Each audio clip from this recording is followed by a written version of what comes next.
कैसे हैं आप लोग? खैरियत से होंगे यकीनन। आपका बहुत शुक्रिया, आप वीडियो देखते भी हैं, लाइक भी करते हैं और उसको पूरा देखते हैं, ये सबसे अच्छी बात है। अच्छा, कई दोस्त मुझसे जिनसे कभी मुलाकात होती है, बात होती है, तो वो अक्सर एक सवाल करते हैं कि टर्बो चार्जर क्या है और वो कैसे काम करता है और उसको क्यों इस्तेमाल किया जाता है, वो है तो क्या फ़ायदा है और ना हो तो क्या नुकसान है।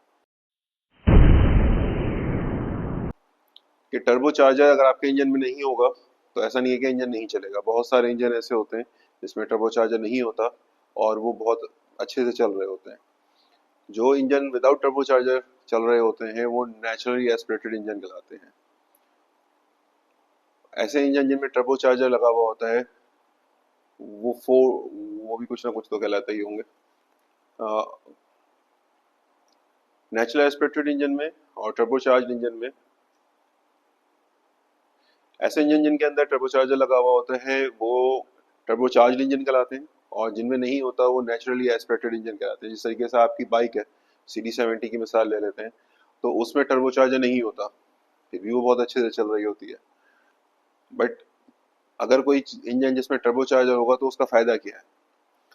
तो जनाब, फायदा ये होता है कि जैसे कि आपको पता है कि एयर कंप्रेस्ड हो सकती है क्योंकि उसके मॉलिक्यूल्स के दरमियान में फासला होता है। तो इसी चीज़ को इस्तेमाल करते हुए टर्बो चार्जर क्या करता है? टर्बो चार्जर फ्यूल को, एयर और फ्यूल का यानी कि एयर और गैस के मिक्सचर को सक करता है और उसको कंप्रेस करता है। कंप्रेस करके फिर सिलेंडर के अंदर डालता है। यानी आपकी जो फ्यूल की डिस्ट्रीब्यूशन लाइंस होती हैं वो प्रेशराइज्ड होती हैं। नेचुरल एस्पिरेटेड इंजन के अंदर लाइंस प्रेशराइज नहीं होती। वो नेचुरली एस्पिरेटेड यानी कि जब पिस्टन नीचे जाता है उसके सक्शन की वजह से फ्यूल या एयर सिलेंडर के अंदर जाती है, जबकि टर्बोचार्ज इंजन के अंदर लाइंस प्रेशराइज्ड होती हैं। जैसे ही इनटेक का वॉल्व खुलता है वैसे ही फ्यूल सिलेंडर के अंदर चला जाता है। फिर जैसे कि मैंने आपको कहा, प्रेशराइज लाइन या टर्बोचार्जर इसको प्रेशराइज करता है, कंप्रेस करता है। तो उससे फ़ायदा ये होता है कि अगर आपके सिलेंडर का, जैसे 70 सीसी की बात करें, CD70 की बात करें, तो उसका जो सिलेंडर का वॉल्यूम होता है वो 70 सीसी होता है। सीसी होता है क्यूबिक सेंटीमीटर, तो 70 क्यूबिक सेंटीमीटर का उसका वॉल्यूम होता है। विदाउट टर्बोचार्जर उसके अंदर 70 सीसी फ्यूल आएगा। जब टर्बोचार्जर अगर उसमें लगा होगा तो वही फ्यूल वही उसी जगह में कंप्रेस्ड होके उससे ज़्यादा आ जाएगा।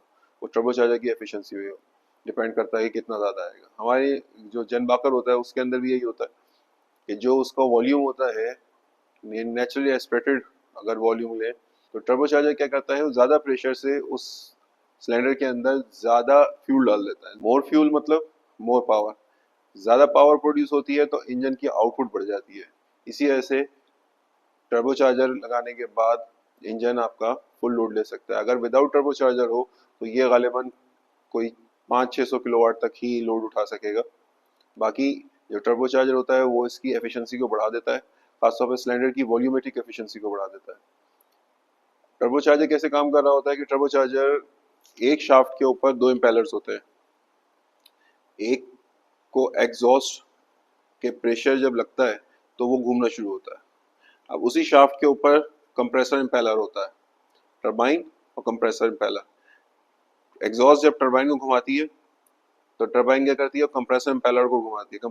कंप्रेसर इम्पेलर फ्यूल को सक करता है और वो बूस्ट करता है डिस्ट्रीब्यूशन लाइन के अंदर।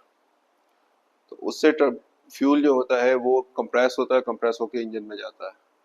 तो इसमें ऐसा कोई एक्सटर्नल कोई फोर्स नहीं लग रही होती, कोई इसमें यानी कि इंजन एक्स्ट्रा कोई अपनी फोर्स नहीं लगाता है जिसकी वजह से इसकी पावर लॉस नहीं होती कि कोई कुछ पावर यहाँ यूज हो रही हो। टर्बोचार्जर्स की तरह क्योंकि एक और इक्विपमेंट यूज होता है जिसको सुपर चार्जर कहता है।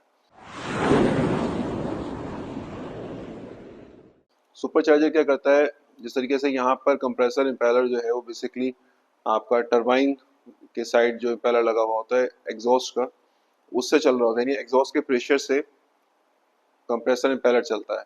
सुपर चार्जर के अंदर क्या होता है, सुपर चार्जर में इसी तरह कंप्रेसर इम्पेलर लगा होता है, बट दूसरे एंड के ऊपर क्रैंक शाफ्ट से बेल्ट के थ्रू या चेन के थ्रू, नॉर्मली बेल्ट यूज करते हैं, बेल्ट के थ्रू उस शाफ्ट को रन करते हैं और वो फिर सेम वही काम करती है जिस तरीके से टर्बोचार्जर काम करता है।